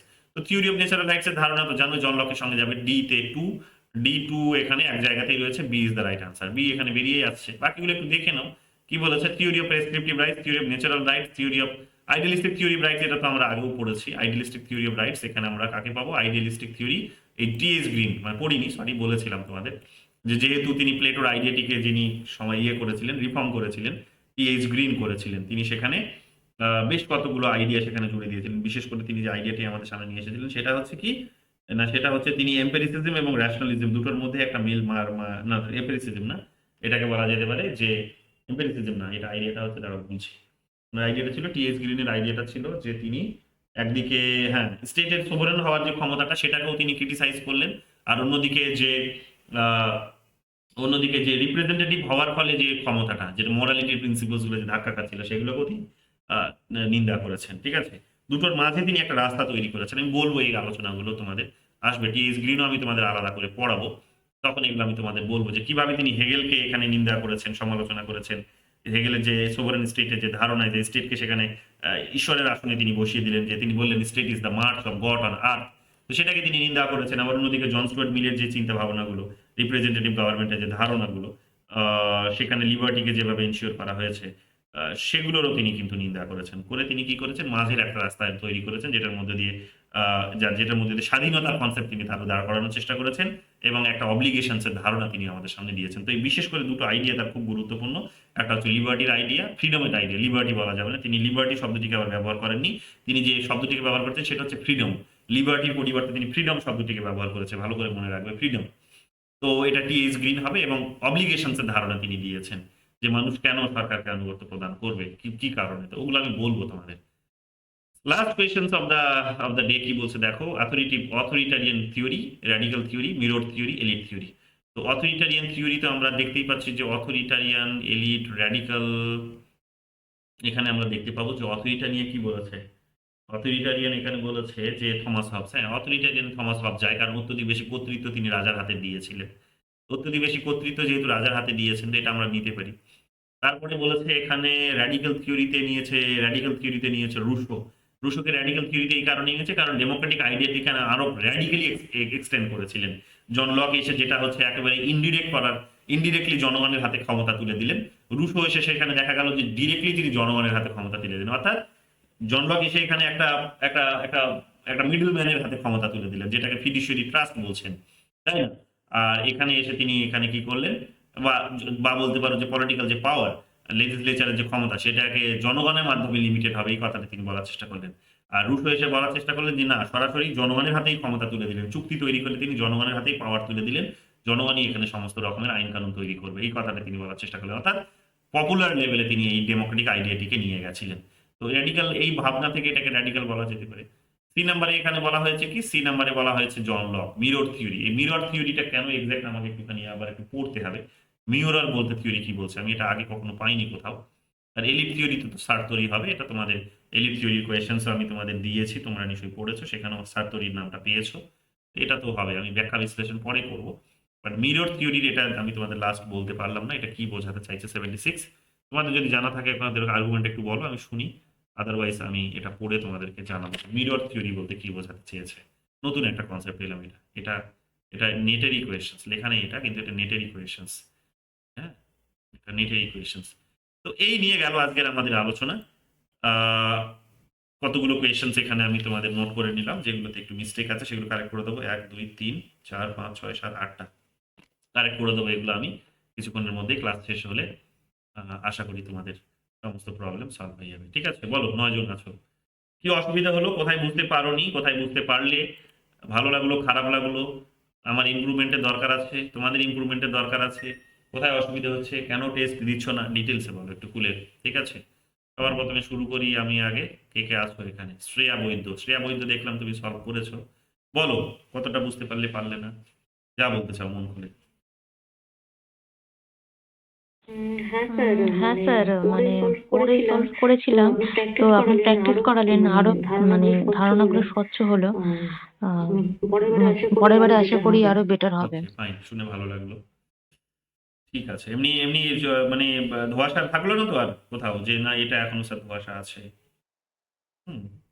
হ্যাঁ স্যার, একটু ওই থিওরি অফ কনস্ট্যান্ট যেটা সম্মতি তত্ত্ব, যেটা যদি আরেকবার বলেন একটু ভালো হয়। সম্মতি ধারণাটা হচ্ছে যে একটা হচ্ছে ইমপ্লিসিট কনসেপ্ট, একটা হচ্ছে এক্সপ্লিসিট কনসেপ্ট। ইমপ্লিসিট আর একটা এক্সপ্লিসিট। মানে ধরুন এক প্রকার প্রত্যক্ষভাবে আর একটা হচ্ছে পরোক্ষভাবে। প্রত্যক্ষভাবে যারা দেবে তারা হচ্ছে যারা ওই ন্যাচারাল স্টেটে যারা ছিল, যারা ওই প্রথম এনার্কির পরিবেশ ফেস করেছিল, তারা চুক্তি করেছিল সেটা একটা।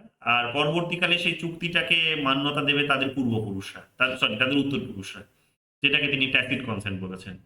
তো এই ট্যাসিট কনসেন্টের ধারণাটিতেই বিশেষ করে আলোচনায় আসে আমাদের, যে একটা তো চুক্তি ঠিক আছে, যারা অবস্থা খারাপ ফেস করেছিল তারা তো বলবে, কিন্তু ট্যাসিট কনসেন্টের ধারণাটি হচ্ছে এটাই যে উত্তরপুরুষরা কেন মেনে নেবে। মেইন কোয়েশ্চেনটা হচ্ছে ওনাকে যেটা ছোড়া হয়, যেটা যে কোয়েশ্চেনটা ওনাকে করা হয় সেটা হচ্ছে যে মানুষ কেন মানে মেনে নেবে যে রাষ্ট্র বা সামাজিক চুক্তিকে, সোশ্যাল কন্ট্রাক্টে কেন মেনে নেবে, তার তো কোনো লজিক থাকতে হবে। তার বক্তব্য হচ্ছে যে মানুষ এই কারণে মেনে নেবে, উত্তরপুরুষরাই সেই কারণে মেনে নেবে, তার কারণ সে যদি যেহেতু সম্পত্তি সে ভোগ করতে পারছে তার পূর্বপুরুষের, তো স্বাভাবিকভাবে তাকে কিন্তু মেনে নিতে হবে, স্বাভাবিকভাবে তাকে মেনে নিতে হবে। আহ, তো তুমি যেহেতু সম্পত্তি ভোগ করছো, তার মানে এক প্রকার মেনে নিচ্ছ যে চুক্তি হওয়ার সময় যে শর্তগুলো ছিল, যে ব্যক্তি তার নিজের সম্পত্তি ভোগ করতে পারবে এবং উত্তরপুরুষ অনুসারে ভোগ করতে পারবে। তো যেহেতু তুমি উত্তরপুরুষে এটা ভোগ করছো, তাই তুমি এক প্রকার ওই চুক্তির কিন্তু ইনডিরেক্টলি পার্ট হয়ে গেছো, তোমাকে আর সম্মতি দেওয়ার প্রয়োজন নেই, তুমি অটোমেটিক সম্মতির পার্ট হয়ে গেছো, তুমিও কিন্তু বাধ্যতামূলকভাবে এক প্রকার অবশ্যই তুমি সম্মতি দিয়ে দিয়েছো। এটা তিনি বলার চেষ্টা করলেন, তাই না? সমালোচকরা এটা বলার চেষ্টা করলেন যে এইরকম ভাবে তুমি যখন কথাটি বোঝানোর চেষ্টা করছো যে উনি সম্মতি দিয়েই দিয়েছেন, এটা তো ইচ্ছাপূর্বক হলো, এটা তো জোরপূর্বক হলো, যে উনি সম্মতি ভোগ করছেন বলে তোমাকে এটা কিন্তু সম্মতি দিতে হবে, কিন্তু এটা তো ঠিক নয়। ওকে নিজের জীবনটাকে ধারণ করার জন্য তাকে তো সম্পত্তি ভোগ করতেই হবে। একটা মানুষ, বাচ্চা মানুষের জন্মগ্রহণ করার পর তো সঙ্গে সঙ্গেই তো আর সে মানে সঙ্গে সঙ্গে তো আর সে কি বলবো যে ইনকাম করতে শুরু করবে না। তো তাহলে সে সার্ভাইভ করবে কি করে? কোয়েশ্চেন্স তো থেকে যাবে। তো সেখানে তুমি তার মানে জোরপূর্বক সম্মতি নিচ্ছ। তুমি এই অবস্থাটা বুঝে মানে জানার পরেও, ন্যাচারাল অবস্থাটা জানার পরেও তুমি যখন সম্মতিটা তুমি বলছো তোমাকে নিতে হবে, তো এটা জোরপূর্বক হচ্ছে। তার মানে সম্মতির জায়গা থেকে সম্মতিটা তিনি নিচ্ছ না। ফোর্স ক্রিয়েট করে তুমি কিন্তু উত্তর পুরুষদের কাছ থেকে ফোর্স ক্রিয়েট করে তুমি কিন্তু সম্মতি আদায় করার চেষ্টা করছো। শুধু সেটা নয়, যাদের কাছে হয়তো সম্মতি নেই, পূর্বপুরুষের কাছ থেকে কিছুই পেয়ে আসেনি, তারা হয়তো রাস্তায়, তারা হয়তো মানুষ হয়েছে, তারা রাস্তায় মানুষ হয়েছে, বা বলতে পারো তাদের পিতা মাতা কেউ নেই, তাদেরকে ছেড়ে চলে গেছে। তাদের কি হবে? তারা কেন রাষ্ট্রকে সম্মতি জানাবে? মানে বেসিক কোয়েশ্চেন্স এগুলো ভেবে দেখো, তারা কেন রাষ্ট্র, আগে কে কখন রাষ্ট্র তৈরি করে গেছিল, কি কি নিয়মে রাষ্ট্র তৈরি, মানে যা যা নিয়ম তারা তৈরি করেছিল সেই নিয়মগুলোকে এরা কেন মানবে? কেন মানবে? মানার তো কোনো লজিক থাকতে হবে। এরা তো বলবে যে না, আমি এখন এই ধরনের সরকারকে মানি না, আমি ডেমোক্রেটিক সেখানে চাই না, আমি সেখানে আরো অনেক বেশি হয়তো মনার্কি সিস্টেম চাই। হ্যাঁ, বা মনার্কি আছে, তারা বললে এখন এসে বলবে যে আমি আরো অনেক বেশি সেখানে পপুলার সোভারেন চাই। তারা হয়তো বলার চেষ্টা করে যেখানে হয়তো আমি আমার নিজেকে সিকিউর করতে পারবো, তারা হয়তো বলতেই পারে। তো বুঝতেই পারছো এখানে লুপহোল রয়ে গেছে। তিনি এখানে সম্মতির ধারণাটা হয়তো দিয়েছেন, ট্যাসিট কনসেন্ট দিয়েছেন, যে ইনডিরেক্ট একটা ধারণা দেওয়ার চেষ্টা করেছেন, বাট ইনডিরেক্ট ধারণাটা তিনি যেহেতু তিনি লজিকের উপর দাঁড় করিয়ে করেছেন, তিনি যেহেতু এম্পিরিসিজমকে এখানে বেস করেছেন তার থিওরির মেথড হিসেবে, লজিকের উপর দাঁড় করিয়ে তিনি করেছেন, এম্পিরিসিজমের প্রপার লজিক কিন্তু এখানে তিনি দিতে পারেননি। এটাই বলছে তার সম্মতির তত্ত্ব, কনসেন্ট থিওরি। বোঝা গেছে? হ্যাঁ স্যার। হ্যাঁ স্যার। আর বলো সোহিনী পাজা, তুমি তো লেটে জয়েন করলে, কি ব্যাপার? না স্যার, লিখতে জয়েন মানে করেছি বলতে গেলে আমি কোশ্চেনটা সলভ করার পরে আমার সলভ করতে করতে 7:15 হয়ে আচ্ছা, গেছে আগে থেকে এই শুরু জন্য। করবে, ঠিক আছে? বলো কোথায়? আচ্ছা স্যার, মনার্কি কি সাপোর্ট করে? মনার্কিকে না, শুধু মনার্কিকে নয়, মনার্কিক যে যে মনার্কি নয়, কিন্তু ওখানে মানে সলভ করতে গিয়ে এক জায়গায় পেলাম না যে উনি মনার্কি। Constitutional monarchy. কেন ও মানে আমি বলতে চাইছি মনার্কি কি মানে মনার্কি আছে, রাজা আছে, উনি কি মানে রাজা যদি ঠিকঠাকভাবে না শাসন করে, মানে শাসন ঠিক না, আর যদি আইন না পরিচালনা করে, তাহলে তো তাকে সরিয়ে দেওয়া যাবে। মানে সরিয়ে দেওয়ার কনসেপ্ট তুমি বলেছিলেন যে যদি না করতে পারে তাকে সরিয়ে দেওয়া যাবে। হুম, সরিয়ে দেওয়া যাবে। ব্রিটিশরা এখনো এটা করেনি যে রাজাকে সরিয়ে দেবে। হ্যাঁ, মানে করেনি একেবারেই বলা যাবে না। গ্লোরিয়াস রিভলিউশন এটা তো হয়েছে, এটা তো বলা যাবে না। গ্লোরিয়াস রিভলিউশন তো সেটাই হয়েছে, তাকে সরিয়ে দিল।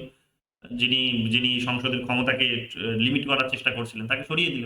সরিয়ে দিয়ে অন্য একজনকে ক্ষমতায় সেখানে নিয়ে আসলেন, তাই না? সেখানে চার্লসকে সম্ভবত বোধহয় আমরা পেলাম যে ক্ষমতায় নিয়ে আসলেন।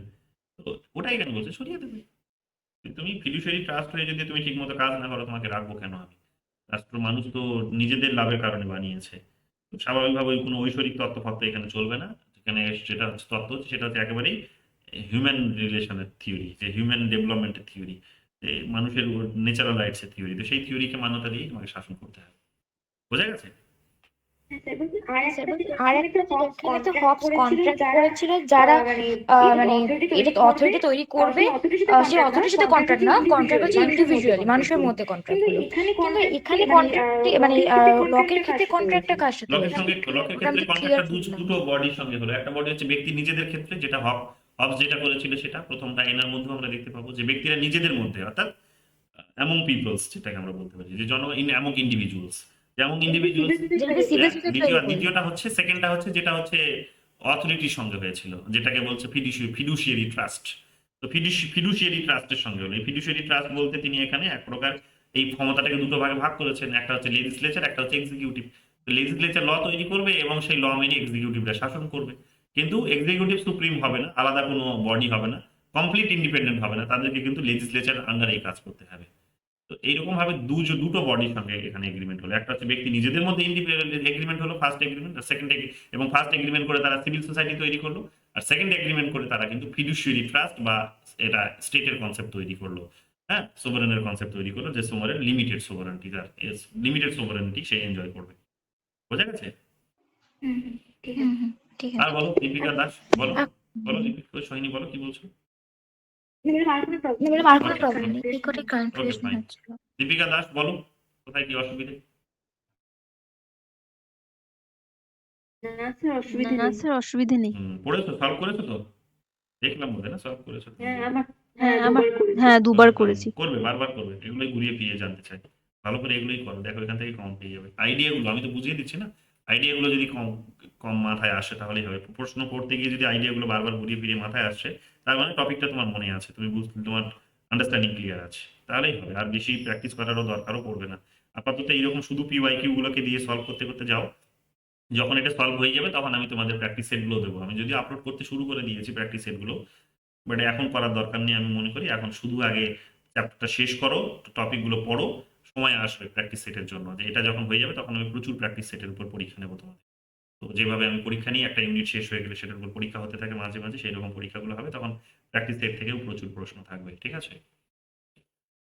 আর বলো নাজমুন্নেশা।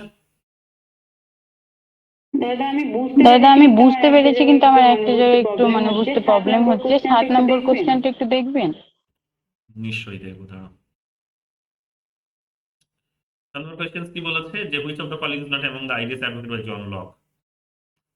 এখানে equal and equitable distribution of property, হ্যাঁ এটা তিনি দেননি।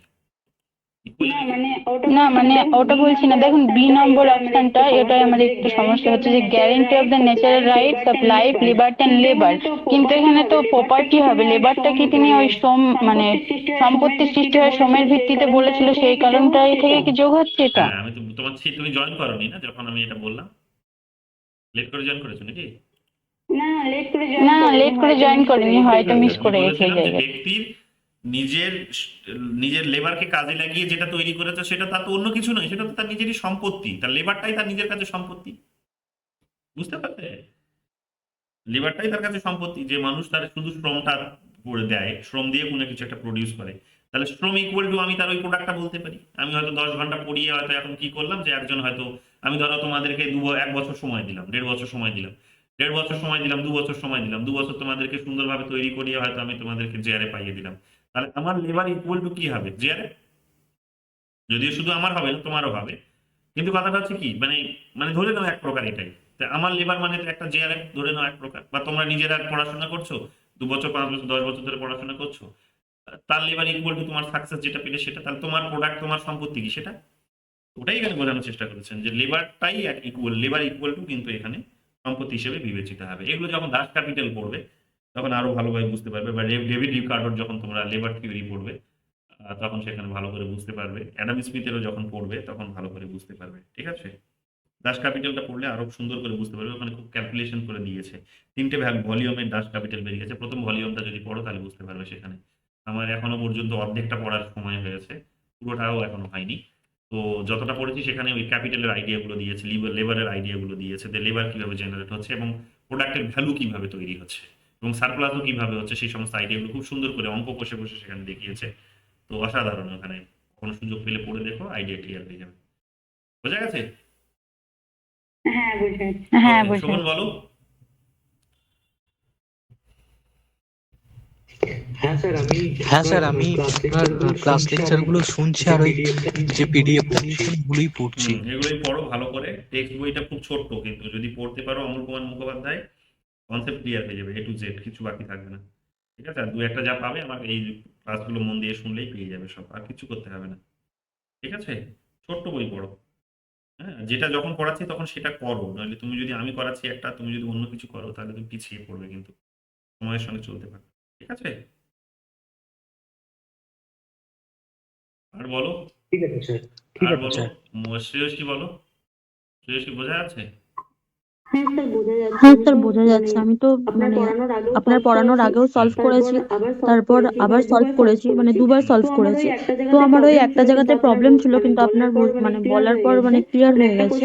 মানে একটা কোশ্চেন দিয়েছিল যেটা ওই মানে ফার্স্ট স্টেট অফ নেচার, তারপর সোশ্যাল কন্ট্রাক্ট, তারপর সিভিল সোসাইটি, তারপর গভর্নমেন্ট। আমিও এই পদ্ধতিতেই সাজিয়েছিলাম, কিন্তু তো ওখানে রং দেখিয়েছিল বলে এটা আমারও সমস্যা হচ্ছিল। কিন্তু আপনি তো বললেন যে না, মানে এই অর্ডারেই হুম হবে। হুম হুম তো তারপর আমি এটা মানে বোঝা গেল আমার এই জায়গাটা একটু প্রবলেম আমি হচ্ছিল। কারেক্ট করে দেবো ওটা। স্থাপিতা বলো, কি অসুবিধে, কোথায় বুঝতে পারছো না? হ্যাঁ স্যার, ঠিক ঠিক আছে? আছে। তো কত পার্সেন্টেজ হয়েছে? কত স্যার, পার্সেন্ট হয়েছে জনলকে? স্যার ভালো হয়নি। কত হয়েছে বলো, দেখো। সেকশন দেখে কত বলছি। হয়েছে বলো, দেখো। লিপিকার কত হয়েছে? দীপিকা বারবার লিপিকা 87 ভালো হয়েছে। শ্রেয়া বৈদ্য কত হয়েছে? কত পার্সেন্ট শ্রেয়া? আচ্ছা আচ্ছা, না নাজমুন নিশার কত হয়েছে? সলভ করেছো? দাঁড়ান স্যার দেখে বলছি একটু। শ্রেয়সীর কত হয়েছে? 17 29। ওকে, শ্রেয়ার কত হয়েছে? শ্রেয়া বলছে, শ্রেয়সীর কত হয়েছে? স্যার 75 হয়েছিল আমার। 75। স্যার আমার প্রথমবার 78% হয়েছিল, আর মানে দ্বিতীয়বার যখন করলাম তখন বাহ, 97%। ভালো। মুখস্থ করে ফেলো এইরকম ভাবে একবারে, দরকার হলে মুখস্থ করে ফেলো। আর আমি যে নোটস গুলো দিয়েছি সেগুলো ভালো করে পড়ো, এক্সট্রা ইনফরমেশন থাকলে ওখান থেকেই সব পেয়ে যাবে। আর চেষ্টাও করো না এখন, আমি বলবো যতক্ষণ না সিলেবাস শেষ হচ্ছে ততক্ষণ আর বাড়তি কিছু পড়ার চেষ্টাও করো না। তো মারাত্মক ভুল হবে, একটাই জিনিস নিয়ে প্রচুর সময় নষ্ট হবে ঠিক সেটা করে, আছে ঠিক স্যার। আছে? এগুলো দিচ্ছি যেগুলো বলছি, আর বই যদি একান্তই পড়তে চাও তাহলে বাংলা বই পড়লে অমল কুমার মুখোপাধ্যায়, ইংরেজি বই পড়লে অপি গৌবা বা অমল কুমার মুখোপাধ্যায়ের ইংরেজি ভাষণ বইটাও আছে, ইংরেজি ভাষণটাও পড়তে পারো। ইংরেজি ভাষণটা একটু কঠিন হতে পারে কারণ ওখানে উনি অনেক অনেক অ্যানালিটিক্যাল ওয়েতে বলেছেন, বেসিক আন্ডারস্ট্যান্ডিং না থাকলে ধরতে পারবেন। এবং ওখানে মোস্ট অফ দ্য থিঙ্কার্সকে তিনি অন্য থিঙ্কার্সের সঙ্গে কিন্তু কম্পেয়ার করেছেন, কাজে ধরতে পারবে না। তো অপি গৌবাটা পড়ো, স্ট্রেট ফরওয়ার্ড পাবে। এবং যদি কিনতে না পারো তাহলে তো ইগুনুর মেটেরিয়ালস গুলো তো ওয়েবসাইটে রয়েছে, ডাউনলোড করো আর পড়ো। সাধারণ সেগুলো আলোচনা আছে, ইনফরমেশনের জায়গাগুলো ভীষণ স্ট্রং সেখানে, এবং সেগুলো অথেন্টিক ইনফরমেশন, বারবার যেটা বলি, যেহেতু সরকারি ডেটা তো কাজেই তুমি ওইটাকে মানে রেফার করে তুমি কিন্তু আগামী দিনে কোর্ট চ্যালেঞ্জও করতে পারবে কোয়েশ্চেন্সকে, যদি তোমার কোথাও ডাউট মনে হয়, এবং সেটা অ্যাকসেপ্টও কিন্তু পাবে, অ্যাকসেপ্টেন্সও কিন্তু পাবে। যাই হোক, এইভাবে পড়ো। আগামীকাল তাহলে আমরা আলোচনা করব রুশোকে নিয়ে, ঠিক আছে? রুশোর যে আমাদের সোশ্যাল কন্ট্রাক্ট যে থিওরি আছে সেটা আমরা আগামীকাল পড়ার চেষ্টা করব, ঠিক আছে? এবং পিওয়াইকিউ গুলো দেখে নেব। পিওয়াইকিউ গুলো অলরেডি রয়েছে এখানে, দেখে নিই আমি একবার, তাও পিওয়াইকিউ গুলো থাকার কথা এখানে, পিওয়াইকিউ গুলো থাকার কথা, দেখে নিও এখানে। রুশো তো, রুশো নেটস এর পিওয়াইকিউ রয়েছে, এটা সলভ করো। কতগুলো আছে দেখি, এখানে 65টা কোয়েশ্চেন আছে, সলভ করো। এটাও ভালো কোয়েশ্চেন আছে, ভালো। ঠিক আছে, চলো তাহলে আজকে এখানেই থাক। চলো, good night. Good night sir. Good night sir.